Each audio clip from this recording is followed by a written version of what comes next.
नमस्कार साथियों। आजकल सोयाबीन के किसान एक और बात से चिंतित है और इसका कारण है अल नीनो। अल नीनो होता क्या है? कई किसानों ने आपस में चर्चा करते रहते हैं कि क्या स्थिति है।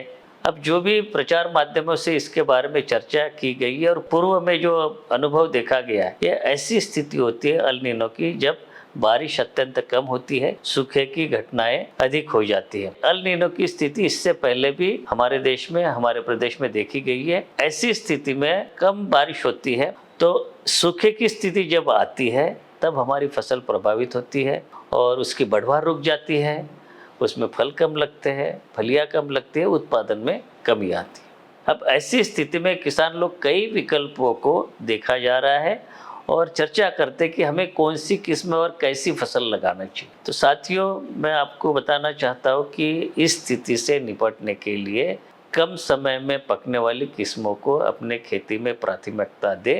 कम समय मतलब 90-91 दिन के अंदर अंदर जो किस्म पक जाए। अब ऐसी कौन कौन सी वेराइटियां इस समय पे हमारे पास में विकल्प के रूप में उपस्थित है। आप अगर चाहे तो NRC 150 जो कि 91 दिन में पक जाती है। इसी अवधि में कई सारी किस्में JS द्वारा विकसित की गई है, जैसे कि JS की 2303, JS 2309, JS की ही 2212, 2216, 2034 भी है। ऐसे कई किस्में जो कि 90 दिन के अंदर अंदर अपनी फसल परिपक्व होने वाली हमारे पास विकल्प के रूप में उपलब्ध है। उसके साथ साथ आगाह कराना चाहते हैं कि केवल एक वैरायटी लगाने से कुछ नहीं होगा।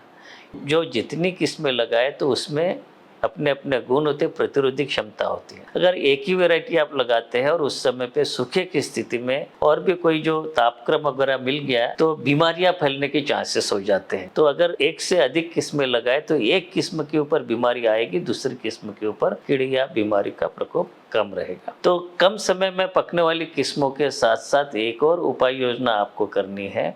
BBF पद्धति या रीज फरो पद्धति या रेज बेड पद्धति से अपनी फसल बोने के लिए तैयार रखें और इसके अंदर बाजार में आपके पास उपस्थित है। जिन किसानों को ऐसी मशीनें मिलती नहीं है तो आप ये भी कर सकते हैं, तो जो वैरायटी मैंने आपको बताया 2-3 किस्में जब लगाते हैं, परंपरागत सीड ड्रिल से भी लगाए तो एक निश्चित क्रम के बाद में, यानी कि 6 कतारों के बाद में या 9 कतारों के बाद में देसी हल चला के नाली आप निकाल सकते हैं, तो ये BBF बन जाएगी। BBF का मतलब ब्रॉड बेड फरो। फरो जो है निश्चित कतारों के बाद में एक नाली बन जाती है। तो इसका प्रयोग करने से क्या है, जो भी बारिश होती है उसको नाली के माध्यम से पर्कुलेशन बढ़ेगा और जमीन के अंदर संचय होगा और सूखे की स्थिति में हमारी फसल को विपरीत प्रभाव होने से रोकेगा। साथ ही साथ आप लोग ये भी कर सकते हैं कि सिंचाई की व्यवस्था आप जरूर रखें। और कुछ लोग सिंचाई की व्यवस्था करने में कतराते हैं और इंतजार करते रहते हैं कि अभी पानी गिरेगा, आएगा, लेकिन जब जमीन में दरारें पड़ने लग जाती है उस समय पे सिंचाई से फायदा होने के बजाय उल्टा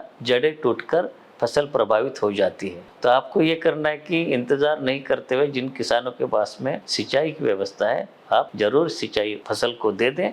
एक और बात मैं आप किसान भाइयों से चर्चा करना चाहूँगा कि कुछ लोग जो अमानक किस्मों के बीज का प्रचार प्रसार कर रहे हैं और कुछ लोग खरीद भी रहे हैं। विशेष रूप से सोयाबीन की NRC 268 और 270 ये वैरायटी की काफ़ी चर्चा चल रही है और जो हमें कुछ किसानों से जो खबरें प्राप्त हो रहे हैं, कुछ लोग बहुत महंगे दामों पे बेच रहे हैं। ऐसे जो किसान है, एक सूचना देना चाहता हूँ कि अभी इन किस्मों का नोटिफिकेशन होना बाकी है, अभी तक नोटिफिकेशन नहीं हुआ है। अभी इन किस्मों की अनुशंसा नहीं की गई है और जब भी अनुशंसा होगी या नोटिफिकेशन हो जाएगा आपको सूचित कर दिया जाएगा। और हमारे यहाँ पे 23 दिसंबर को जो राष्ट्रीय किसान दिवस का कार्यक्रम होता है, उस कार्यक्रम के दौरान सीमित मात्रा में इन किस्मों का हम लोग आने वाले समय में बीज उपलब्ध करा देंगे। तो साथियों, 3 बातें फिर से मैं दोहराता हूँ। अल नीनो के कारण सूखे की स्थिति आ सकती है, बारिश का असामयिक वितरण हो सकता है और ऐसी स्थिति से निपटने के लिए कम समय में पकने वाली किस्में लगाए, 2 या 3 किस्में अपने खेत में लगाए, अलग अलग समय में पकने वाली या अलग अलग किस्में वाली, और साथ ही साथ BBF या रीच फेरो जैसे पद्धति आप अपनाएं। सिंचाई की व्यवस्था रखें और अपने फसल को अल नीनो से होने वाले विपरीत प्रभाव से सुरक्षित रखें।